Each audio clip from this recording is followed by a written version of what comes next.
तेव्हा तेव्हा सुद्धा आदिवासी माणूस एक झाला. आज सुद्धा आपल्या आदिवासी बांधवावर अन्यायच होते. त्याच्यामुळे आपण सर्वजण एकत्र आलेलो आहोत आणि आपल्याला आपल्या जीवाभावासारखे जपणारे नेते आदरणीय जुन्नर तालुक्याचे कार्यसम्राट आमदार अतुलदादा बेनके साहेब सुद्धा इथे उपस्थित आहेत.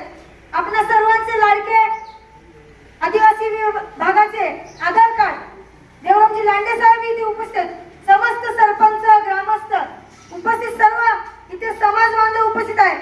कारण विषयच असा आहे, जेव्हा जेव्हा प्रत्येकाच्या स्वार्थापोटी जर कोणाला काही करायचं म्हटलं तर तो प्रत्येक जण आणीबाणी करून आपल्या आदिवासी भागावर येऊन ठेवतो. तसाच एक ग्रहण आपल्या आदिवासी भागाला लागलेलं आहे. नुसतं आपल्या आदिवासी भागाला नाही तर आपल्या जुन्नर तालुक्याला लागलेलं आहे. ते म्हणजे अदानी नावाचं ग्रहण. ते आपल्याला पुसून टाकायचे आणि ते पुसून टाकायचं असेल तर आपल्याला एकत्र यायलाच लागेल.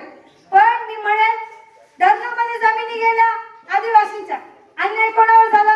आदिवासींवर झाला.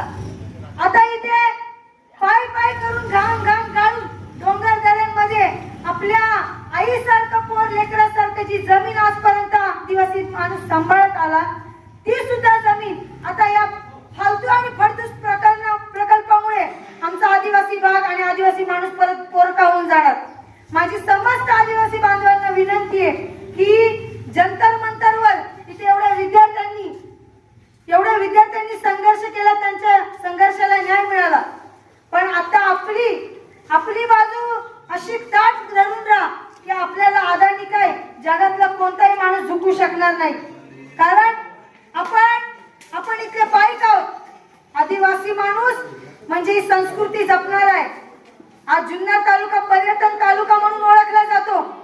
ही संस्कृती आदिवासी लोकांनी जपून ठेवलेली आहे. आज त्यांच्याच पोटावर आणि त्यांच्याच घरावर कुदळ मारण्याचं काम हे अदानी प्रकल्प करणार आहे. त्याच्यामुळे माझी समस्त आदिवासी बांधवांना विनंती आहे, आज आमदार साहेब इथे आलेले आहेत, त्यांना आपल्या समाजाबद्दल आपल्या आदिवासी भागाबद्दल तळमळ आहे म्हणून ते आलेले आहेत. दुसरा कोणी नेता येणार नाही. कधी आपण बोलतो पैशाने राजकारण केलं जातं, पण अशी जीवाभावाची माणसं जी आपल्या संघर्षात उभी राहतात तीच खरी आपली माणसं असतात. आदरणीय स्वर्गीय वल्लभशेठ बेनके साहेबांची शिकवण आहे की त्यांनी आम्हाला आपल्या सगळ्या आदिवासी भागामध्ये आपल्या आदिवासी बांधवांना जपून ठेवले आजपर्यंत. आणि तेच काम आपले अतुलदादा बेनके साहेब करतात.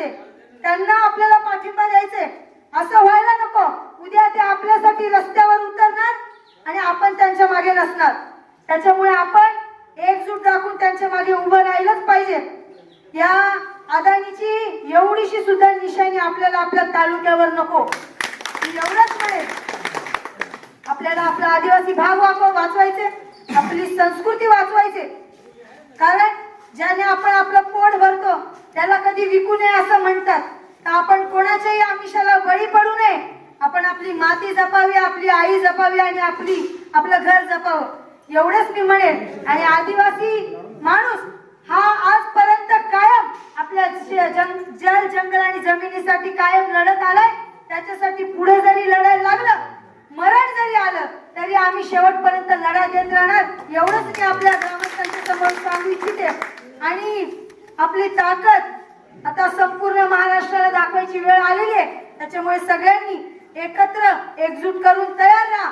आपल्याला कधी लढायची तयारी ठेवली पाहिजे आणि लढायला जावं लागणार आहे. मी जाता एकच म्हणेल, जंगल का राजा आदिवासी है, आदिवासी था और आदिवासी रहेगा. जय आदिवासी.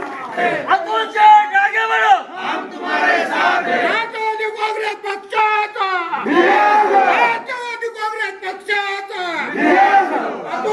आगे बढ़ो, हम तुम्हारे साथ हैं. लांडे साहब तुम आगे बढ़ो, हम तुम्हारे साथ हैं.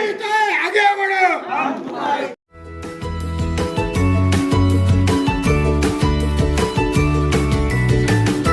बातम्या शेतीच्या, बातम्या मातीच्या, बातम्या अन्यायाच्या, गुन्हेगारीच्या,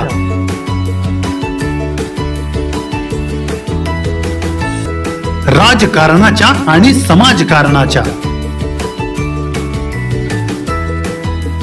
शोषणाविरुद्ध बुलंद आवाज, जनसामान्यांच्या हुंकाराची गाज.